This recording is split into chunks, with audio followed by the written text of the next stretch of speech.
तो दोस्तों स्वागत है आप सभी का करियर डिफाइनर यूट्यूब चैनल पे। और आज के इस धमाकेदार सेशन में मैं कौशिक मोहंती आप सभी के सामने हाजिर हूं एक बहुत ही पावरफुल सेशन के साथ, जिसमें मैं आप सभी के साथ शेयर करने जा रहा हूं एक यूनिक स्ट्रेटेजी, जहां पे आप सिर्फ और सिर्फ दो ही सब्जेक्ट के भरोसे, बिल्कुल सही सुना, दो ही सब्जेक्ट के भरोसे आप अपना एसबीआई क्लर्क का ना सिर्फ प्रीलिम्स बल्कि मेंस एग्जामिनेशन कैसे क्लियर कर सकते हैं।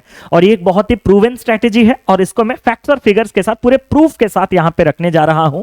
क्योंकि जब बच्चों को मैं कहता हूं कि आउट ऑफ 4 सब्जेक्ट से 2 ही सब्जेक्ट में काम बन जाएगा, ऐसा नहीं कि बाकी तो को पढ़ना ही बंद कर दो, वो नहीं, वो सब हम एंड में देखेंगे। इसीलिए बोला है आधा अधूरा ज्ञान हमेशा हानिकारक होता है, घातक होता है। तो पूरा वीडियो को देखिएगा, नहीं तो लगेगा अरे यार 2 ही सब्जेक्ट होगा बाकी 2 ही स्किप करते हैं। वैसा नहीं है, मैं आपको डिटेल में बताऊंगा। लेकिन इस सेशन में मैं बहुत से ऐसे स्कोर कार्ड्स का स्क्रीनशॉट्स हो या फिर जो आपके रिजल्ट्स के जो पीडीएफ हैं उसका स्क्रीनशॉट्स हो, सब कुछ प्रूफ के साथ बताऊंगा, जैसे कि आपको लगे हाँ जो बंदा क्लियर किया है वो बंदा बता रहा है मतलब सही होगा, ऐसा नहीं कि हवा हवा में बातें कर रहे हैं। तो चलिए सेशन को स्टार्ट करते हैं, लेकिन उससे पहले आपको मेरे बारे में हल्का फुल्का जानना पड़ेगा। जैसे कि यहाँ पे आपके सामने जो रिजल्ट का पीडीएफ है, वहां पर अगर आप ध्यान से देखोगे तो ये जो एग्जामिनेशन है ये साल 2020 का एग्जामिनेशन है। और अगर आप मुझे अच्छे से जानते हो तो साल 2020 में मैं ऑलरेडी आरआरबी में था। तो आपका सवाल होगा कि आरआरबी में रहते वक्त ये पेपर हमने क्यों दिया।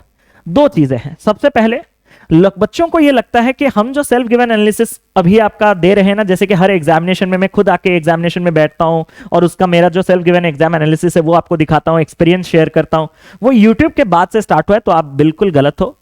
वो चीज मैं जब ऑफलाइन में बच्चों को पढ़ाता था तब से ही मैं कर रहा हूं। क्योंकि जब हम खुद एग्जाम देते हैं तो हमें लगता है कि हाँ जो मैंने पढ़ाया हुआ है वो प्रॉपर जगह में आया है और कैसे घुमा फिरा के आता है। क्योंकि हर बार एग्जामिनेशन के कुछ नए नए क्वेश्चंस होते हैं, नए नए पैटर्न्स होते हैं, जिनको आप जब खुद एग्जामिनेशन में बैठोगे, फील करोगे, तभी उस टाइप के क्वेश्चंस आप बना पाओगे और उसी टाइप के क्वेश्चंस को अगले साल के लिए बच्चों को रेडी कर पाओगे। ये बड़ा सिंपल सा फंडा है। तो मैंने ऑफलाइन एजुकेशन स्टार्ट कर दिया था 2016 के एंड में। 2016 में ही मेरा ग्रेजुएशन कंप्लीट हुआ, 2016 में ही मैंने बैंक एग्जाम्स देना चालू किया। जब सीजन एंड हुआ दिसंबर पे, तो तब मुझे लगा कि I am confident in quant and reasoning, तो मैंने अप्लाई किया, तो मैंने पढ़ाना चालू कर दिया। वो एक लॉन्ग स्टोरी है, उसके बारे में कभी हम और बात करेंगे। लेकिन तब से ही मैं सारे एग्जामिनेशन एस्पिरेंट के फॉर्म में और एजुकेटर के फॉर्म में, दोनों के फॉर्म में दे रहा हूं। और नतीजा ऐसा भी बहुत बार हुआ है कि 17 हो 18 हो, वहां एग्जामिनेशन क्लियर भी हो गए, लेकिन पढ़ाने का जो जुनून था वो इतना था और एजुकेशन में जो दिलचस्पी था वो इतना था कि हम ज्वाइन भी नहीं किए थे बैंक। बट अल्टीमेटली फाइनली घर का प्रेशर वगैरह सब चीजें आप तो समझते ही होंगे कि एक स्टेबल जॉब का कितना रिक्वायरमेंट होता है आज के टाइम पे। तो 2019 पे मैंने आरआरबीएस ज्वाइन किया था। एंड सेम चीज 2020 में जब ये एसबीआई क्लर्क का एग्जामिनेशन हुआ था, वो मैंने एज अ रिव्यू, क्योंकि उस टाइम पे भी मैं बैंक के साथ साथ ऑफलाइन बच्चों को पढ़ाता था।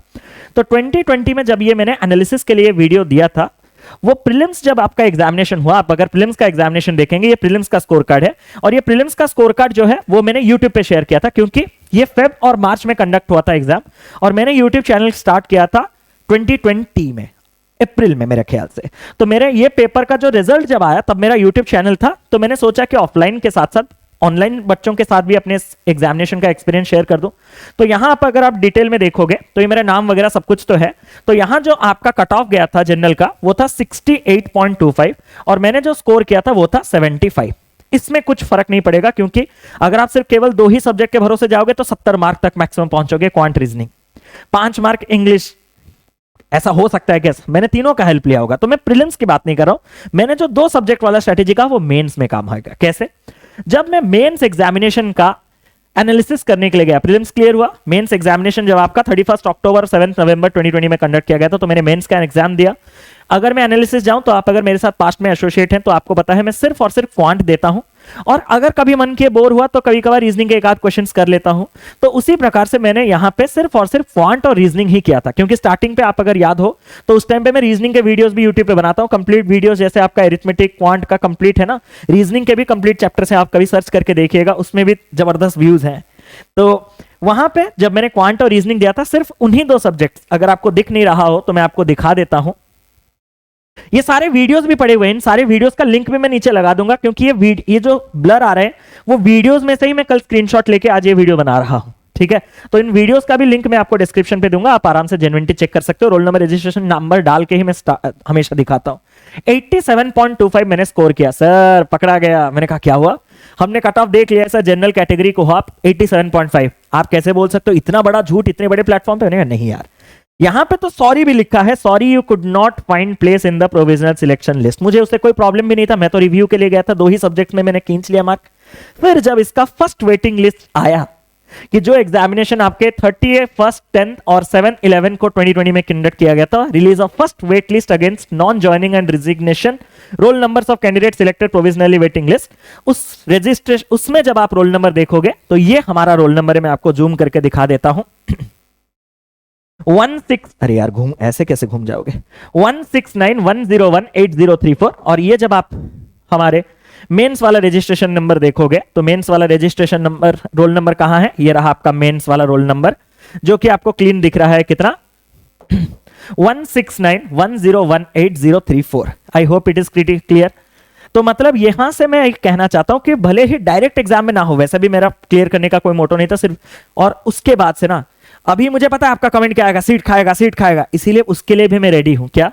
फिर उसके बाद जब मैंने एसबीआई क्लर्क दिया तो मैंने सिर्फ और सिर्फ प्रीलिम्स का, ये आपका प्रीलिम्स का स्कोर कार्ड है, ये आपका नवंबर 2022 में जो एग्जामिनेशन हुआ था वहां पे मैंने स्कोर किया 80.5। थोड़ा प्रैक्टिस हो गया आपके साथ, ऑनलाइन में ज्यादा क्लासेस लेते लेते पढ़ाते पढ़ाते 75 का 80.5 बन गया, और उसमें कट ऑफ भी था 77। तो मतलब नहीं मैंने कुछ नहीं किया, कट ऑफ ही बढ़ गया है, मतलब पेपर का लेवल या तो इजी होगा या तो वैकेंसीज कम होगा, मतलब ज्यादा होगा या क्या होगा मुझे नहीं पता।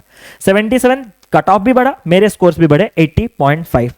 लेकिन बात आए इसके मेंस एग्जामिनेशन, आई होप ये स्कोर आपको दिख रहे होंगे बट ये बहुत ब्लर है, इसका तो वीडियो लिंक आपको मैं दे दूंगा।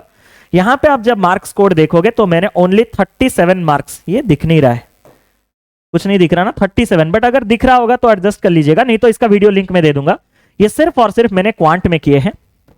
और यहां अगर आप देखोगे तो जनरल कट ऑफ आपके पास, ये मुझे तो नहीं दिख रहा, तुम्हें कैसे दिखेगा, 78.75 दिख रहा है, 78.75।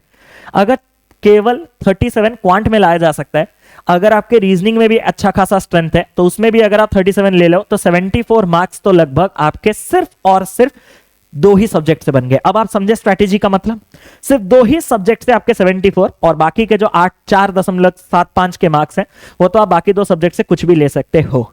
लेकिन अगर मैं आपको लास्ट चीज कहूं तो सबसे इंपॉर्टेंट चीज यह है, आपको इस मार्क पार्टीशन को कोई गलतफहमी नहीं होना चाहिए, इसलिए मैंने इसको भी दिखाया, नहीं तो मैं अभी वीडियो खत्म करके चला जाता फ्लेक्स करके। फ्लेक्स करने के साथ कुछ नॉलेज भी बांटना है।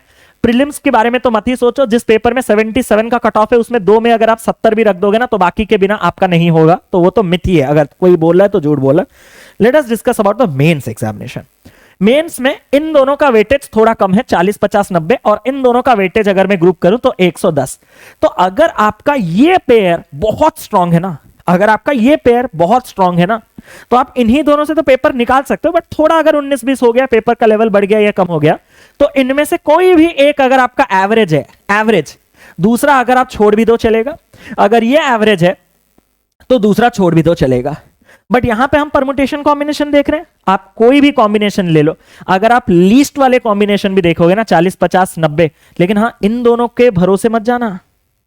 इंग्लिश और जनरल एप्टीट्यूड, सॉरी अबे 50 और जनरल एप्टीट्यूड यहां है क्या, मैंने अलग अलग गलत पेयर कर दिया, मार्क्स दोनों के सेम है ना 50 50, तो थोड़ा माफ कर दीजिएगा।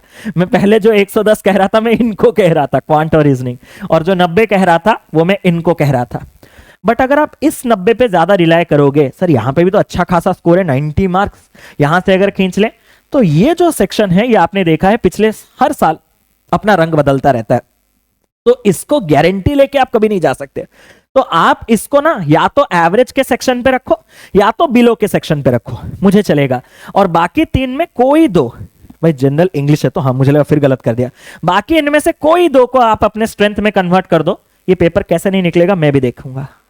आप समझ रहे हो, क्योंकि यहां पे सेक्शनल कट ऑफ, बहुत से ऐसे बच्चे, जैसे मैं अपने बारे में बात करूं, जैसे मैंने कहा कि 2016 के बाद मैं भी पेपर दे रहा था और साथ ही साथ बच्चों को पढ़ा रहा था, तो उस टाइम पे मेरे जितने भी पेपर्स में मेंस में सिलेक्शन नहीं हुआ कसम से, उन सबका रीजन सिर्फ एक ही था कि मुझे ये चीजें याद नहीं रहते थे, याद रहते तो मैं प्रॉपर्ली क्वेश्चन का आंसर नहीं दे पाता था, मैं रिकॉल नहीं कर पाता था, I am not good at remembering things.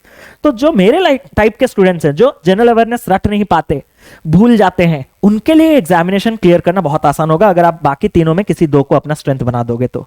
And अगर आपने जनरल अवेयरनेस थोड़ा थोड़ा रट सकते हो बट इंग्लिश आपका कंप्लीट वीक है, तब तो वही चीज है, इसको एवरेज कर लो, इसको काट लो बराबर और इन दोनों को स्ट्रेंथ।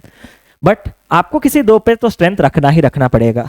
तो आई होप मैंने आपको एक चीज बताया, यूनिक चीज, और वो भी फैक्ट्स और फिगर्स के साथ, प्रूफ के साथ। एंड आई होप आप में एक उम्मीद की किरण जगी होगी कि अगर इन 4 सब्जेक्ट में कोई एक आपका वीकनेस भी है, ये आईबीपीएस का एग्जामिनेशन, मतलब आईबीपीएस कंडक्ट करेगा वो बात अलग है, IBPS PO, IBPS clerk, IBPS RRB PO, IBPS RRB clerk की तरह एग्जामिनेशन नहीं है जहां पे सेक्शनल कट ऑफ है। यहां पे सेक्शनल कट ऑफ नहीं है। तो यहां पे अगर कोई एक सब्जेक्ट में आप 0 भी स्कोर करते हो तो भी आपके सिलेक्शन के चांसेस है। बस यही मैं कहना चाहता हूं, पहले से ही अपना एम गोल फिक्स कर लो। But if you are a good student, if you are a decent student, अगर आप चारों सब्जेक्ट को बैलेंस कर सकते हो, सो फार सो गुड। बट कुछ ऐसे बच्चे हैं जिनका एक सब्जेक्ट नहीं होता, वो डरे हुए सहमे होते हैं। आई होप आपको एक कॉन्फिडेंस मिला होगा और उस कॉन्फिडेंस के लिए एक बार सेशन को लाइक और शेयर बनता ही है। तो बस इसी के साथ मैं सेशन को यहीं पे एंड कर रहा हूं। बाकी कोर्स डिटेल्स तो मैंने हमेशा आपके साथ शेयर किया हुआ है। अगर आप बेसिक से एडवांस कंप्लीट फाउंडेशन क्वांट का कवर अप करना चाहते हो तो आप संभव बैच पे ज्वाइन कर सकते हो। ऑलरेडी यहां पे आपका कंप्लीटेड कोर्स अवेलेबल है, और जब जनवरी के मिड में आपका नया कोर्स स्टार्ट होगा उसका भी लाइव एक्सेस आपको मिल जाएगा, बिल्कुल निश्चिंत रहिए। साधना बैच में जबरदस्त प्रैक्टिस चल रहा है टॉपिक वाइज। आज ही हमने यहाँ पे प्री और मेंस के तगड़े तगड़े लॉजिकल डेटा इंटरप्रिटेशन किए हैं। एक बार बच्चों से भी आप बात कर लीजिएगा कि हाउ वाज द लेवल। मुझे तो जबरदस्त लगा। Today's mains DI was amazing, आपने भी देखा होगा। आज 12 बजे क्लास था। एंड संपूर्ण बैच में आपको फाउंडेशन और प्रैक्टिस दोनों का एक्सेस मिल जाता है, तो इसका ध्यान रखिएगा। बाकी और भी छोटे छोटे कोर्सेस हैं, अफोर्डेबिलिटी का ध्यान रखते हुए। एक बार जब आप हमारे एप्लीकेशन या वेबसाइट पे विजिट करोगे ना, ओहो वो सिलेक्ट हो गया, एप्लीकेशन और वेबसाइट पे विजिट करोगे ना, तो आपको पूरा का पूरा चीज मिल जाएगा कि कोर्सेस कैसे क्या चलते हैं, क्लासेस क्या कुछ चलते हैं। तो बस इसी के साथ मैं आज के सेशन को एंड कर रहा हूं। मिलते हैं अगले क्लास पे, तब तक के लिए love you all, tata bye bye, take care, God bless you, जय जगन्नाथ जय जगन्नाथ जय जगन्नाथ। और कमेंट करके बताइएगा कि जो मैंने कहा उसके आपको मतलब वो कैसा पॉइंट था, जेन्युइन पॉइंट था या नहीं, उसके बारे में एक बार कमेंट कर लीजिएगा। दैट्स इट फॉर टुडे, जय जगन्नाथ।